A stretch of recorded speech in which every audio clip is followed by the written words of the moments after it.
welcome everyone to another edition of Disruptive Dental Sciences. My name is Dr. Ashton Prince, and I'm one of the dental advisors, the clinical ambassadors for Dental Advisor. And with me today, as a repeat, we're so grateful to have him back, is Dr. Todd Snyder. Todd, welcome back to the show. Happy to have you.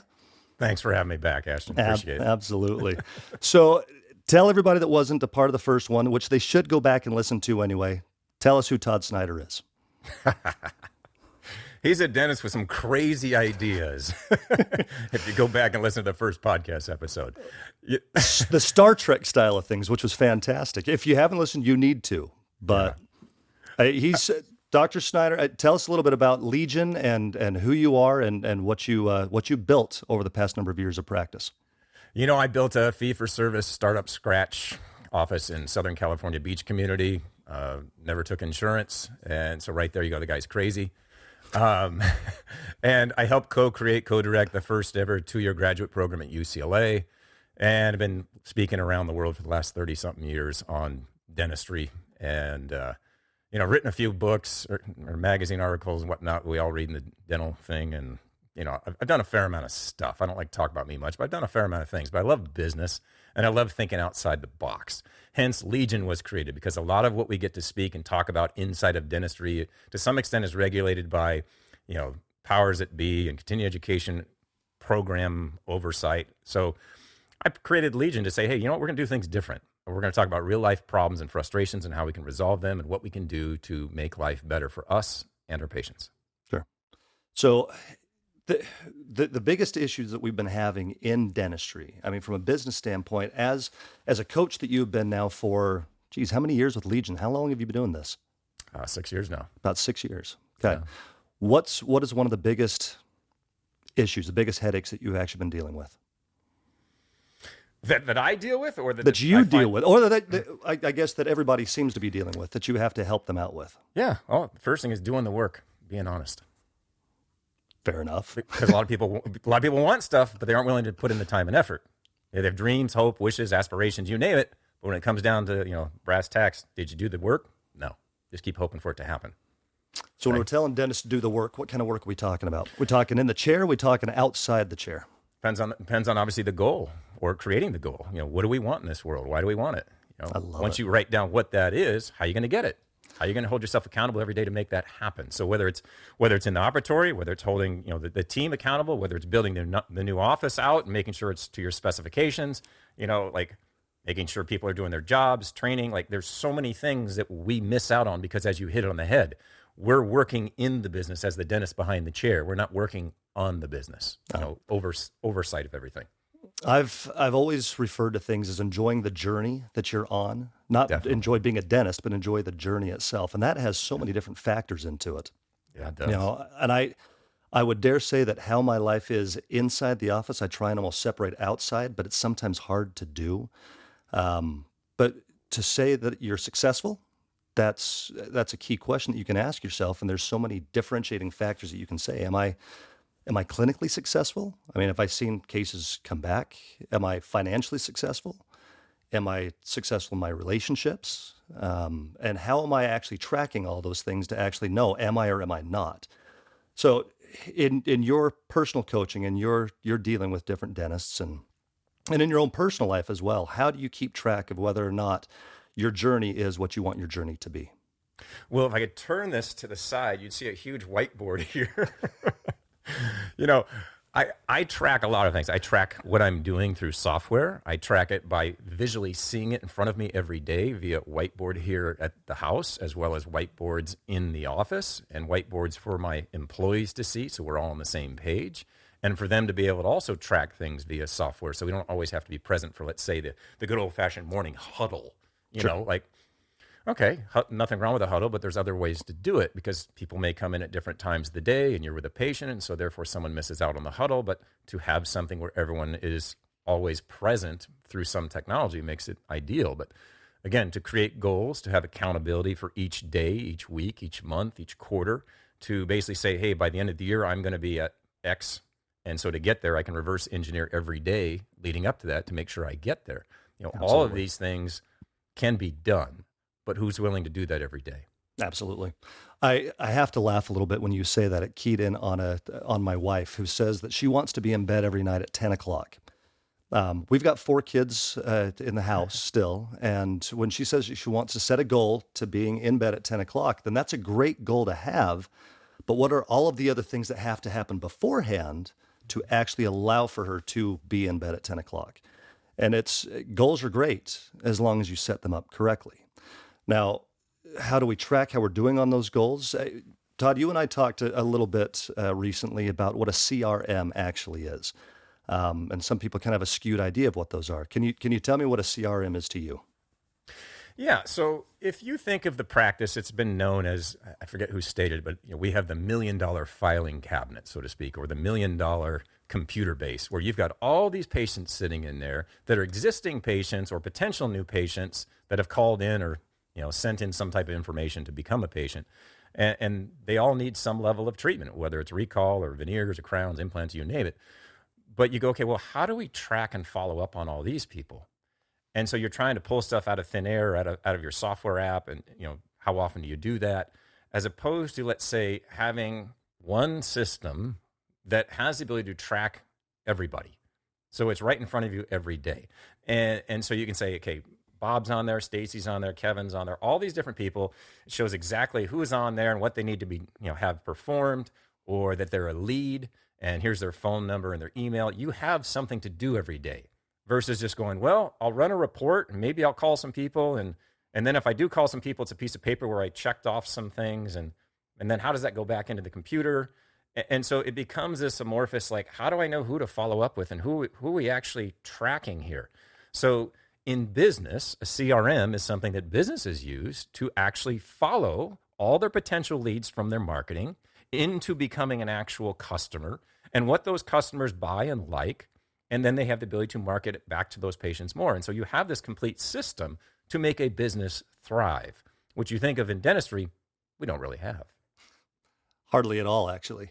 When we talked about it, I mean, there's a few different companies that kind of try and dabble into this kind of thing. I mean, we're talking things like Addit, Weave, Dental Intel. I mean, all these ones that kind of come through, Yeah. and they can help us. They can keep us a little bit more focused. But at the same time, like you talked about at the very beginning of things, you kind of have to do the work to be able to establish where are we really in this journey of things. Yeah. So how do you utilize a CRM for yourself? Well, again, I love business. And so dabbling more and more into the business world, you realize nowadays you have to be more savvy than ever before as a dentist. I mean, granted, you can graduate from school, you can hang a shingle. Everyone needs a dentist at some point. You can make money, right? Depending on how much you want to make, may be harder for some than others based on how you market and how you run your business and how many dental operators you have and how many employees you have. And, that's a little dig for some of you that didn't listen to the first episode. Go back and listen. Yeah, again, about that big once you listen to that first one. Brutal.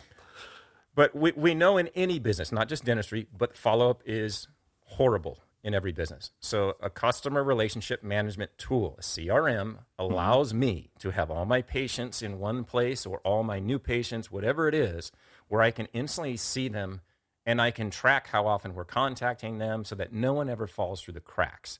And you may say, oh, well, my practice management system has something. Or, hey, Dental Intel, We've Added, all these things. Like, they have ways to see things. Yes, they do. But they're still missing a few things. Nothing is perfect, right? Right. And so I said, okay, well, I'm going to go outside of dentistry and find something that's built a little bit better. And it is, let's say, a separate software. But now we can track things more thoroughly, but it's tied into my marketing. And so we have campaigns where we're retargeting people that have contacted us or people that haven't followed up with their cleanings and things. You have automation, again, through technology, that we have touch points, whether it be text message, emails, phone calls, the ability for this technology to reach out to everybody. And again, that AI we talked about in the first episode, I can have AI people calling on my behalf for these people. So it's not my front office doing all the work anymore. It's literally like technology doing all the follow-up. And think of how valuable that is. All the uncomfortable conversations. Right? And they're doing that really well to get the person compelled to want to come forward and see us for treatment. Sure. I love it almost in dentistry for myself. I've always had it almost partitioned out to these different dynamics of having KPIs, your key performance indicators for how you're actually running your office. But I did notice that there was basically nothing that was my follow-up for how am I taking care of my people. Right. And there's way too many times. I mean, I can even go over a few different cases that I've had within the past week or two. I mean, you've been doing this a little longer than I have. I'm at 17 years of practice. You're at, we'll say 18, just to make it sound like yours a little more than mine is. But dark ages might be something that kind of clicks into my head. But there's so many things. You said the term perfectly. They fall through the cracks. Yeah. Or there's such a better dynamic of, and I think we had this back in the first episode of, there's this relationship of where people want to be more taken care of. They want to be more heard, more so now than they ever have been. Mm-hmm. And so the more follow-up that you have with them, the more organization, the more skill that you actually have in maintaining these patients, the more loyal they seem to be to the offices. Would you agree? Definitely.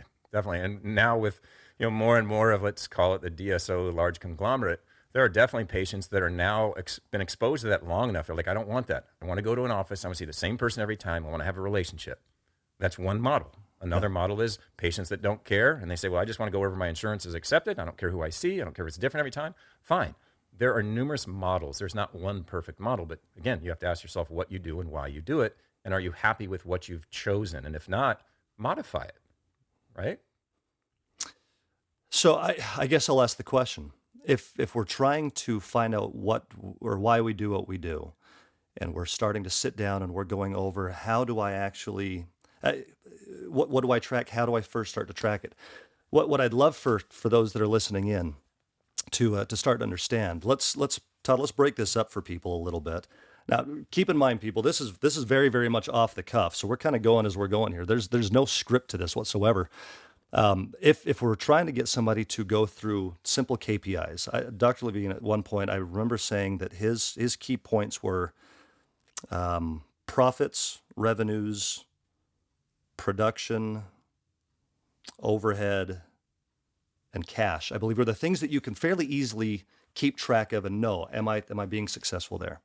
What would you dictate is success on your side from patient management? Mm-hmm. Let's rephrase like I said. that. Okay. When you say from patient management, see, I was going to say what you just pointed out is what I hear all the time from dental offices and various dental coaches. And I step outside of that and I say, no, why do we do it that way?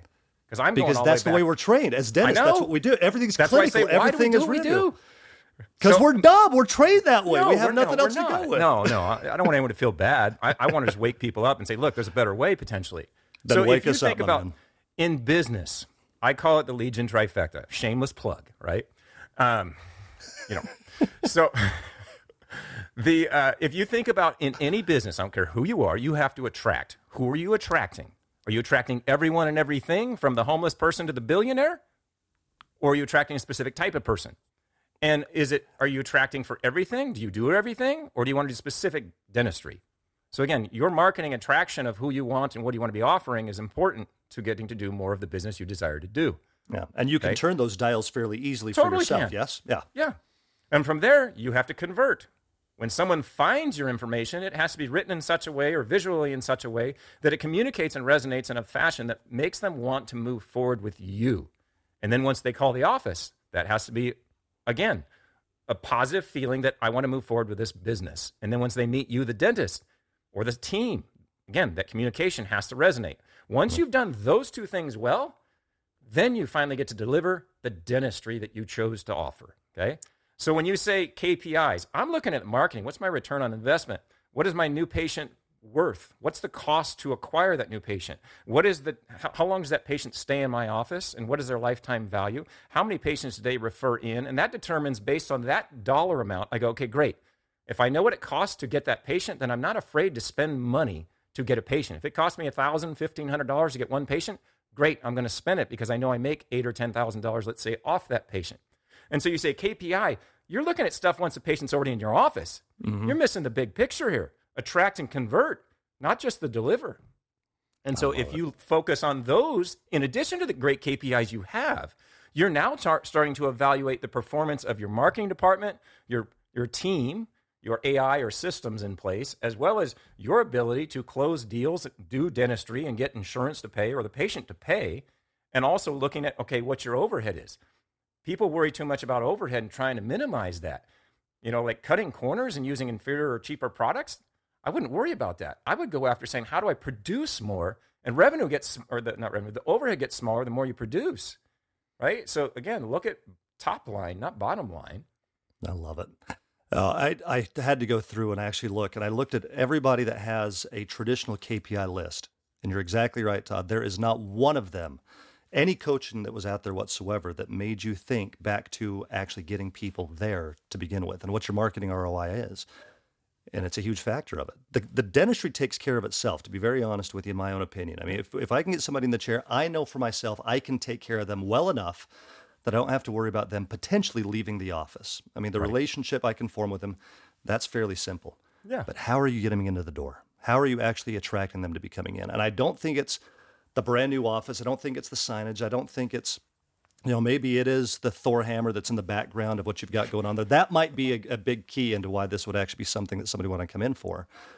But when we actually try and look outside the box, when we first named this podcast, the Disruptive Dental Sciences, we do have to look at things differently than we ever have in the past. And if there was anybody that I could think of that would be good at discussing things like this, and I'm not even going to say good, Todd, excellence, ridiculous, the master at this kind of stuff. It's the man outside the status quo. It is Todd Snyder. So Todd, I have to thank you very, very much for spending a little bit of some time with us today. For those that have been listening in, do yourself a favor, enjoy the journey that you're actually on right now. Find ways to improve your own life. If that does involve associating yourself with Todd Snyder and Legion, I am going to allow for a little bit of a plug here. Todd, you've got some trainings and things coming up. Tell us a little bit about your podcast as well. It's funny you mentioned that because it starts with a D. Weird. Sounds like we're both got great thought process behind how we set things up. Because instead of being disruptive, mine's just flat out delusional. So delusional, winning the weekly war of dentistry, right? And so every week is a war against you, yourself, your mindset, and your abilities, questioning yourself as far as also dealing with employees and patients and everything else in life, from your body, your health, your family, like everything that goes into it. And so being delusional, just going with the status quo as opposed to questioning yourself. So that's obviously a free weekly podcast we do. And then if you want to learn more about, kind of our trainings and how we teach regular cosmetic dentistry and occlusion or outside the box thinking with marketing and communication, go to legion.dentist. I love it.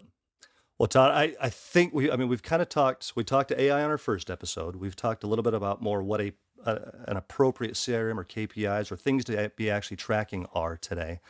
But if we want to get a little bit more into the clinical, I'd love to have you back, and let's maybe talk about some equipment that we actually have found actually works really well for us in our offices. So let's bring you back for that kind of stuff. But otherwise, for everybody, once again, thank you for joining us on the Disruptive Dental Sciences podcast. I'm Dr. Ashton Prince.